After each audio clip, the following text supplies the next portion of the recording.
Hi everyone, it's Michelle here at Soloing Canada, Musings from Midlife, and today's topic of discussion is going to be all about friendship. So are you thinking that building new friendships and an inner circle once you're at midlife is an impossible feat? Well, I don't think you should. That's a misconception. Cultivating an inner circle that meets all of your needs for, feeling like you belong and having positive social interactions and, really contributing to your well-being is all within reach. So hang in while I, kind of explore friendship and talk about a little bit of a roadmap that you could use to developing your own inner circle after 50. And honestly, sometimes I hear people say that once they got to be 50 or 60, they really struggle to make friends. But now, as my millennial children are, getting older, I I hear them say the same thing. I think that really once you leave your late 20s, I think it gets very hard to establish new friends and to keep the tight connectedness with your old friends. A lot of that has to do with just proximity in terms of how much you run into each other and how often you are both attending the same events and how easy it is for you to arrange to get together. So the thing is that with proximity, it's a lot easier to keep a friendship, isn't it? If they work with you or if you live just down the street from each other, you're going to run into each other constantly. And it's so easy when you live near someone to it's not like you planned to ask them to join you, but if you end up stopping on the street and chatting with them and then you tell them what you're about to be doing, the impromptu invites often can happen. So proximity is a huge thing. And so for people, once they, let's say over 30, they often don't see their friends unless they make a pointed effort to do that. And that doesn't mean that they're not going to be friends, but it means that you need to be flexible with how much you expect that they're going to be in your life. And all friendships change. And that's the thing we need to all come to terms with is that over time, as we age and as we go through the different chapters in our life, friendships change. And the friendship that you might have had with that one person in your 40s might be a very different friendship in your 50s. And then it might change again in your 60s. And there's really no way to stop those things from happening. But if you always let that person know that they're important to you and you make an effort, you can really get a lot out of that friendship.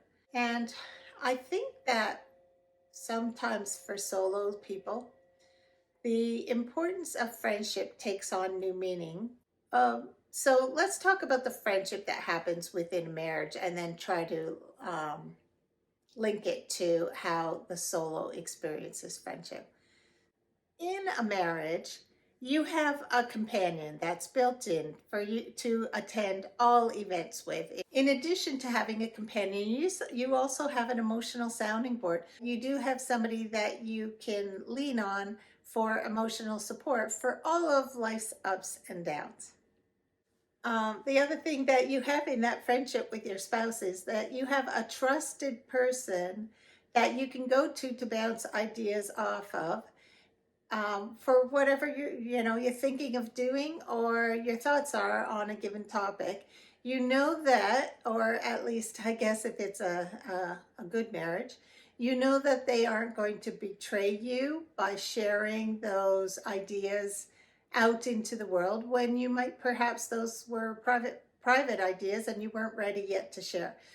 And then further along the lines, again, if it's a good marriage, you have a person that, your friend who knows you well, who is in your corner, who you can be your most vulnerable with. So for solos, this is where friendships become very critical to them because they are operating from a position of not having a live-in best friend who can meet all of those roles.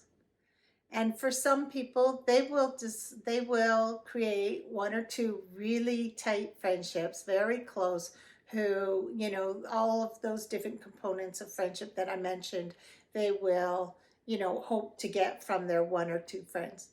I suggest that it's probably better, if you can, to reach out to more than one or two, and develop a greater list of friends that you can look upon to fulfill those roles. First of all, just because somebody cares about you and is their good friend doesn't mean that they're necessarily that good at all of those different roles. And secondly, also, when you have a really good friend as a solo, it's not like you've had this very, very marked ceremony like you do in a marriage, where you make a commitment to one another emotionally for life. It's unlikely that you would have had any conversations with your closest friends saying, I'm going to be there for you, and will you promise to be there for me? We don't do those sorts of things in friendship. So often the things that you're getting out of your closest friendships are not deals that have been agreed upon between the two of you. And because of that, because it was not a spoken rule where you've made a commitment to one another like that, sometimes that good friend of yours can let you down. They can not really fulfill that need well, or not at all. And they don't feel guilty in the slightest about it, nor do they feel a responsibility to fulfill that role for you. And it's a little awkward because you aren't in a romantic relationship with your friends. So, it's a little awkward when they do let you down, because at least for me, I can say that I try to weigh out in my head whether that was an expectation that I should have had from them, or whether I was maybe leaning a little bit too much on something that was not, my right to expect. So for me, I have a wider group of friends, and they fulfill different roles that would make up for the lack of spouse. I have some friends that I will always call them up first if I want to get tickets to go see something. I have another group of friends that are the ones that I often will meet to go out for, to a restaurant for dinner with. I have a group of friends that they're all separate. They don't know each other, but one-on-one we will meet and go for long walks or hiking together. And in those times, we will do a lot of, emotional bonding, where we catch up on each other's personal lives, and we will share, how we feel about things, or, things that are on our mind, ideas that are crossing our minds, that we're trying to bounce ideas off of, that we're not ready to share with the outer world. And so I have a wider group of friends, and I'm not expecting one or two people to fill all the needs that generally a spouse would fulfill. Oh, and just a quick second, if I could remind you not to forget to like and subscribe to this video. By pressing the subscribe button, you'll be notified when I have more videos coming down the pipe. And if you're interested to follow my blog at www.sololivingcanada.ca, where I have a companion article that goes with this video, all about friendship, and lots of other topics too about solo living here in Canada. The other thing that solos also always have to remember is that your friends may be more important to you than you are to them. And that's a tough pill to swallow sometimes. I think we all need to realize that they might be getting their own needs met from a variety of people too. So even though they enjoy spending their time with you and see you as being a good friend, it doesn't necessarily mean that you are the only one that they are getting their needs fulfilled by. And as a result, you need to remember that, just because they are going out to a bunch of things, events with a group of people that you didn't get invited to, you need to remember that they have their own life and their own group of people who are important to them. And just because you weren't invited doesn't mean that you still don't have a good friendship with that one person. So, it's a little awkward sometimes. Sometimes you can feel a little bit slighted or dumped or something. And it's weird because you know that you're grown up, you're in midlife, and you know that you're not their priority, but you want to be their priority. So sometimes, I think that we have to do some introspection on our feelings and just try to meet our emotional needs with a wide variety of people, because we it's your friends are not your spouse. And particularly if you're like me and coming from, 25-year marriage, sometimes we do kind of get, it's just habit, your best friend who was your spouse, now you don't have that, and you're looking to replace all of that stuff. And sometimes, particularly in those first few years out when you're on your own, you can have some missteps, and you can have some emotional upsets with friends because you forgot that they aren't your spouse and they aren't there to meet all of your needs. And it's sometimes a little uncomfortable. I think sometimes too, the question I have is, can solo people at midlife really be really good friends with someone who's partnered? And I think the answer is yes and no. Both of those answers can exist. I think that it can get a little difficult sometimes.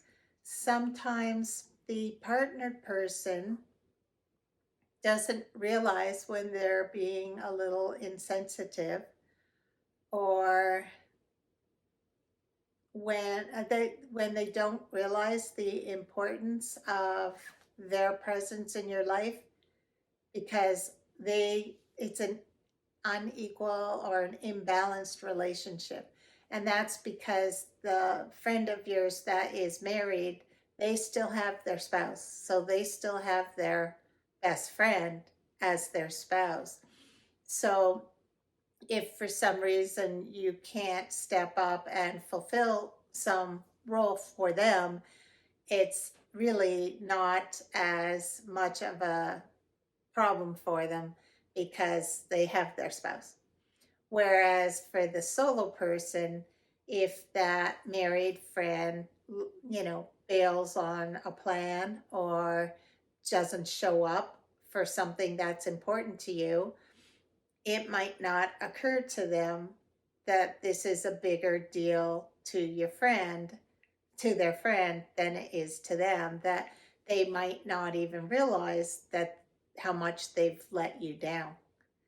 And I remember listening to a podcast once, Solo, The Single Person's Guide to a Remarkable Life by Dr. Peter McGraw. And he was interviewing a guest who was talking about solo life and friendship. And at the end of the podcast, he said to her, if you just had to give, married people one piece of advice, the one thing that they could think of to do for their solo friend to make sure that, they're there for them. And this guest said, don't bail. And I thought that, yes, that's exactly right. When you say you're going to show up for an open house that they said they're having with a small gathering of people, or when you say that you're going to come by to their performance of, whatever activity they're involved in, and you don't show, it's a much bigger deal to them emotionally than perhaps it would be to you if the shoe were on the other foot. And I'll give you an example. I remember somebody telling me that they were so disappointed in a friend who said that they were going to come to their performance. They're involved in community theater. And for that one solo person, that was going to be the only person in the audience who was there for them. And everybody else in the cast had friends and family who had purchased tickets. So while the performance was going on, they could see the people who were there to support them, cheering them on, helping them with their nerves a little bit. And after the performance ended, coming up to them, and everybody in the cast were all, chatting right after the performance with the people who in their lives who had come to support them. But for this one solo person who didn't have family coming, they had a friend who said that they would come, and so they left them a ticket at the door, and then the friend just bailed. No good reason. They just forgot. They just bailed and didn't come. And so for that solo person, they were disappointed as they were looking out in the audience for their support. They saw none. And at the end of the performance, as all of the cast members were, chatting excitedly with their loved ones who had come to support them, that solo was standing there feeling like an idiot and just trying to keep themselves busy, trying not to, show to everybody else that they had no one who cared for them enough to come support them. And I don't think that the married friend who didn't come realized just how important their role was to support that solo friend. It probably never even occurred to them, because for them, if the shoe had been on the other foot and they had invited a friend to watch their performance, if the friend didn't show, it was not as a big a deal because they still had their spouse in the audience there to support them. So oftentimes, I think that a married person who has a solo friend does not put themselves in the shoes of the solo friend, and they can at many times let them down or say things that are a little insensitive or sting a little bit without intending to at all. They just did not realize that the vocabulary that is a part of their world and their world with their friends who are partnered is very different than, the experiences of the person who lives alone and is not partnered. And they don't even realize that they're saying things that sting. So, I'm up in the air whether or not, you can have these really great friendships with married people. I think that you can continue on friendships with people who you were friends with in the past, who now you're solo and they're still married, because you have a history to build on. But I think it's difficult to make new friends who will be good friends if you are at different stages and one of you is solo and one of you is married.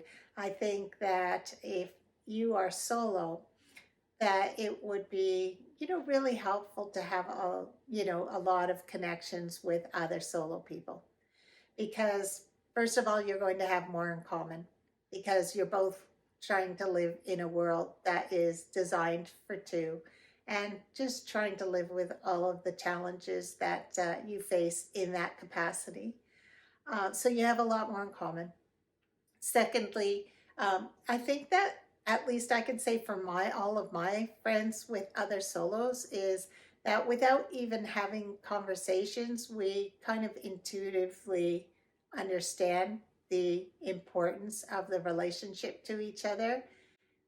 And I think that your solo friends might be a little more there for you in ways that might not happen if they were partnered. The other thing that I think is the other reason why I think it's really important to have a large number of solo friends is because just because somebody's solo now doesn't mean they'll always be solo. And I think it's a pretty typical experience to feel like you've been dropped when you're solo friend partners up with someone and is in a new relationship, because they're very excited and they're very taken with all of these new emotions and falling for someone, and they are making the new partnership a priority and working on developing a positive, committed relationship with somebody else. And that's all normal and natural. But it's really easy to feel like you just got dumped. I think that if you are solo and you have just recently partnered up with someone, um, don't forget to put a little time aside. And I know it's hard, it doesn't have to be weekly, but make sure that you are still maintaining that relationship and nurturing it with your single friends, because you, of all people, know what it's like to be living on your own. And for everybody, I would recommend too, if you have a friendship that's important to you, regardless of where your life is, and you want it to stay important to you, then friendship takes effort. And at least for me, friends are there for you when you need them. So I don't. That's just my personal opinion. You may totally disagree. My cat is really poking at me. She doesn't like being ignored here. I don't know if you can see her paw reach up and keep tapping my arm. One of the things that I try to do, because friends are so important to me, is that I get a bit organized on it. As much as friendship is an emotional thing, I get a little bit of an administrative, organizational, component to it, because I will look over the list of all the people I have in my contacts, and I will make little notes in my calendar to call them. With the friends who live in my city, we have a once a month standing get together, so that we actually do go out and have a meal together. So if you make it the first Monday of the month every month, then as people are booking their calendar, they know to leave that open. And the other great thing about making it regular is that if something does come up in somebody's calendar, that they have to bump seeing you, because it's an event that they can't miss. They know that if they miss this one, that they'll be right back and seeing you at the next one. You do have to be careful with those things, though, because I do know that there can also be hurt feelings if you keep bumping getting together for other things that came up, even though, we know that you already knew that we were getting together.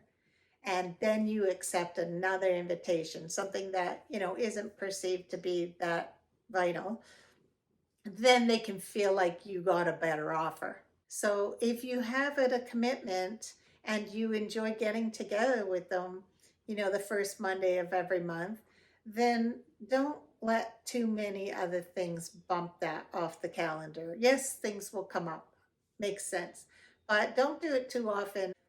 And those who are more thoughtful and sensitive do seem to have more caring friendships. They have more friends around them, and they're closer friendships. People who are uncaring and a little too unsentimental about a friendship, and um, a little too dismissive, they don't generally have an easy time making friends or developing friends into something really solid. For those very reasons, is because it's important to give as much as you get. Now, if you're looking around now at this time of your life and you're thinking, oh, I didn't mean to, but I lost track of old friends, or people who once were close to me and now we've drifted, don't be afraid to try and seek them out again. There's nothing wrong with that. There is nothing wrong with sending a Facebook message to a friend that you two have been on Facebook together for years because at one time you were close. But, kids came along for both of you. You were very busy with careers, and a decade went by, and now you don't have any interactions at all except the fact that you're still on each other's Facebook. Well, you know what? That's a link. There is nothing stopping you today, right now, from opening your Facebook app, clicking on that friend, and sending them a message. Just saying anything like, "You've been on my mind lately. I just wanted to check in with you. How are you doing?" That's it. It doesn't take much. How hard is it to send a text or a Facebook message? It's not. It's not hard at all. You can do it. You can do it. And then after, you've done an assessment maybe of your old life and all your old friends, and, you feel like they're too far away. Maybe everybody's moved away, or maybe you moved far away. At that point, you might decide that, I think I need to develop new friends.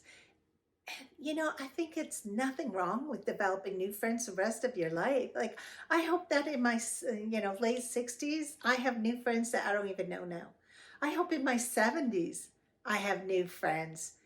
I hope I have new friends right up until my last week on this planet, because it's exciting. And creating new friends can seem like an insurmountable task. It can seem so hard, but there are a few like simple procedures that are kind of required. The first off is being open to meeting new people.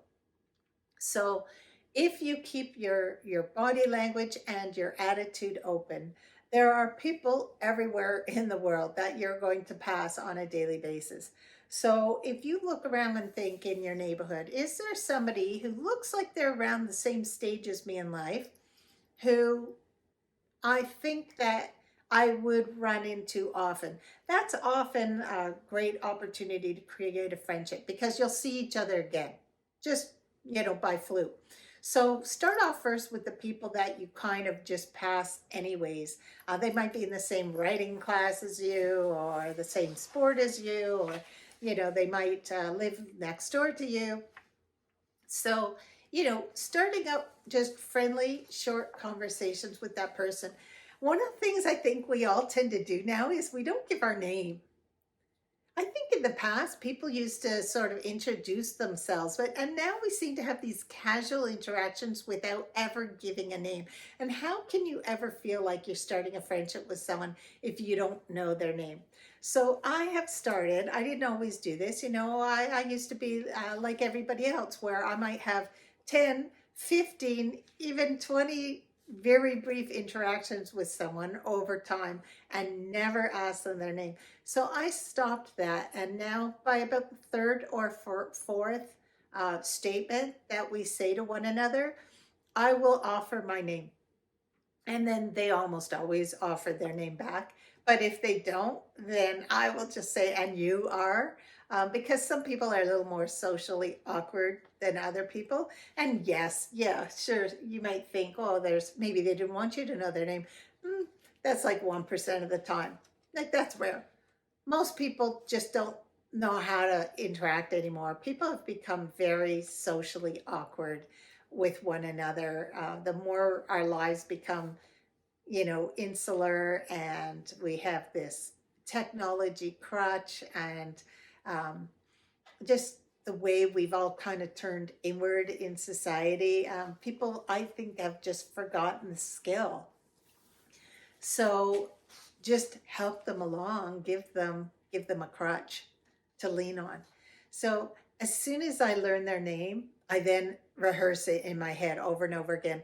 I try to think of a little rhyme or a song, where I can kind of, attach something about what they look like or where I know them from to their name.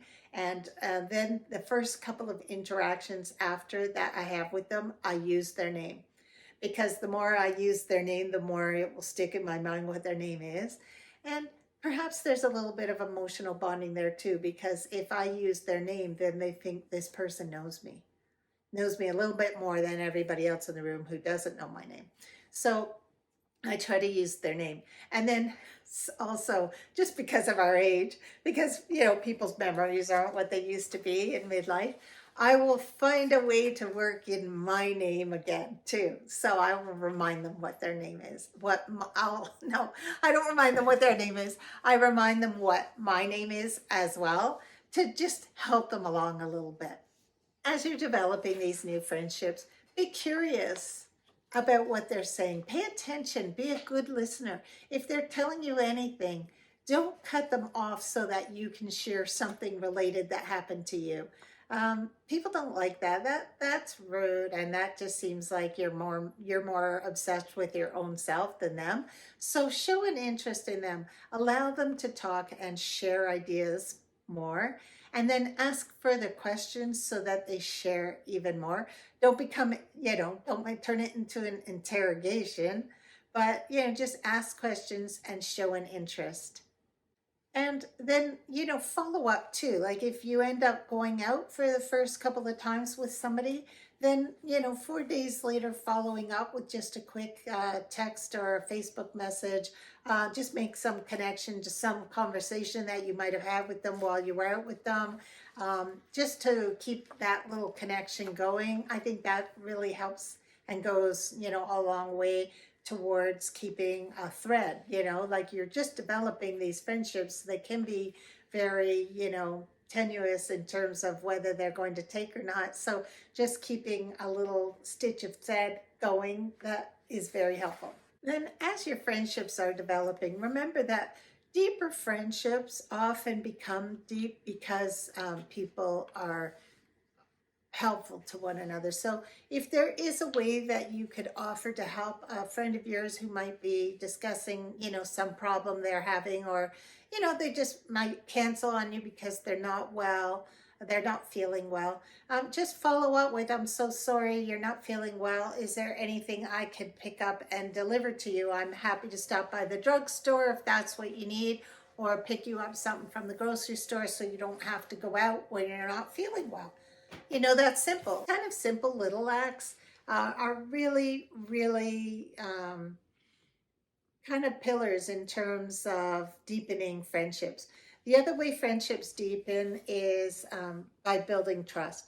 So if they do happen to share anything that might be a confidence, you need to make sure you absolutely don't share that confidence with anyone, because people slowly let a little bit of information out a little at a time to see if who they are sharing this with is going to become a trusted source. So you need to definitely show them that the conversations that you have and the vulnerabilities that they share with you are going to stay in the vault. They're going to stay with you, and that's what deepens ties, as well as you developing trust in them too. It has to be equal. If there's a friendship developing and one side is sharing vulnerabilities and the other side is not, then the person who is sharing will start to back off, because they will pick up that this is one-sided and not perhaps the direction the other person wants the friendship to go in, and so they will back off. And deep friendships do evolve over time. I think that the research study says that there have to be something like 50 exchanges, and I can't remember where I read this, but there have to be 50 exchanges before it's considered a friendship. And then there have to be 200 more meaningful interactions before somebody feels that the friendship is developing into a closer friendship.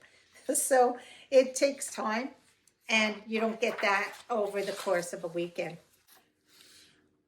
The other important element within a friendship, I think, is that you make sure that you are celebrating your friends' wins and not seeing them as a loss for you. There is nothing shameful about feeling envious about something that your friend is experiencing or has that you don't. We're all human. We all feel a little bit of envy, and there are moments where we can feel just a little pang of jealousy, especially if you're struggling with something and that friend seems to not have that same struggle.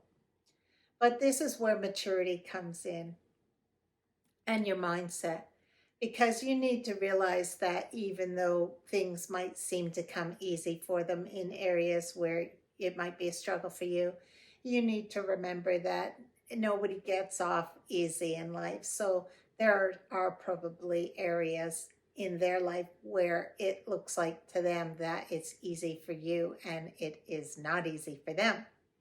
So, that's where your maturity comes in, is understanding that whatever they're doing, well in, um, be happy for them. Don't look at it like it takes something from you, because it likely doesn't. Instead, look at it like they are a prime example of how things could, happen positively for people, and welcome it for them, and be really happy for them. Friendships don't really last if you have a friend who is jealous and doesn't celebrate your wins. If you feel that your friends are not championing your success, and you feel like they actually feel mad or refuse to acknowledge the wins for you, that doesn't feel good. And that isn't somebody that you want to keep in your life as a good friend, is somebody who wishes you, negative experiences just because they are having negative experiences. So, and the other thing is, like, allow them to shine. If you are, everybody probably can think of somebody who, the minute you start to shine in any way, they try to compete with that and steal, the limelight. Um, it's very petty. And those aren't kind of the quality people that you want to build friendships with. And so you need to, like, check your own envy and jealousy too, and make sure that you are not being that kind of person in somebody else's life, because eventually they'll figure it out and they'll move on. And it brings nothing positive to you. It takes you down to inside when you have those kinds of feelings.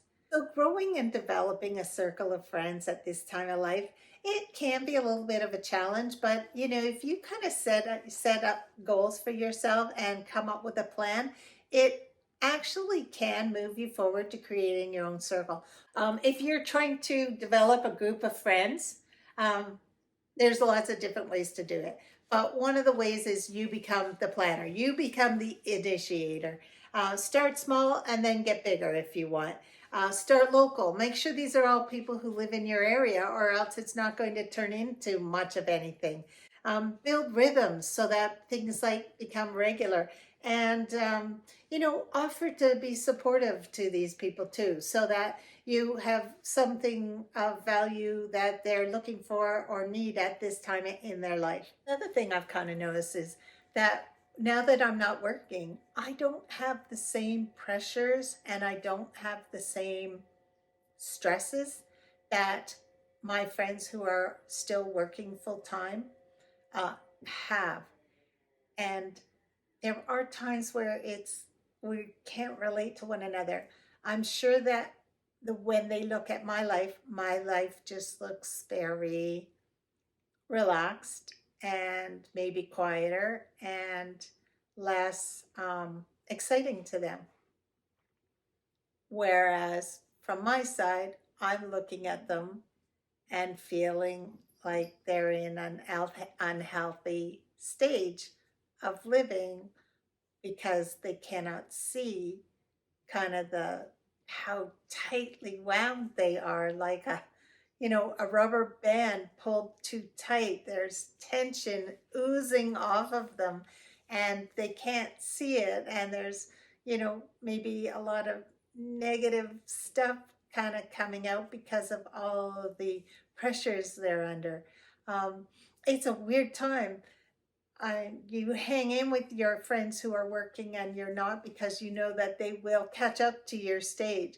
They will at some point not be working. And I can't wait for that to happen for them, because I can see how much pressure they're under.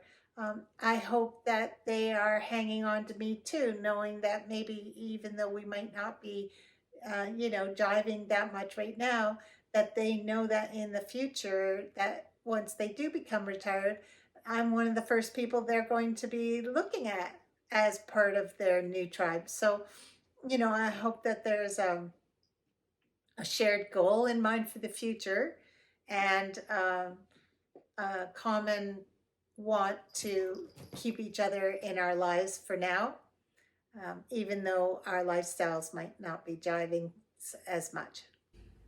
Thank you so much for visiting with me today and listening to this entire video about the whole concept of building new friendships in your 50s and 60s, and some of the challenges that we have as solos, but why it's so vital to do that.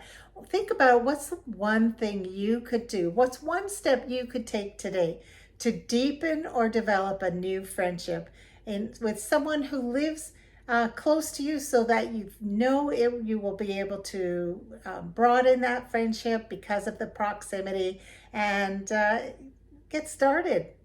The only thing keeping us from new friends is ourselves and our fear of doing it.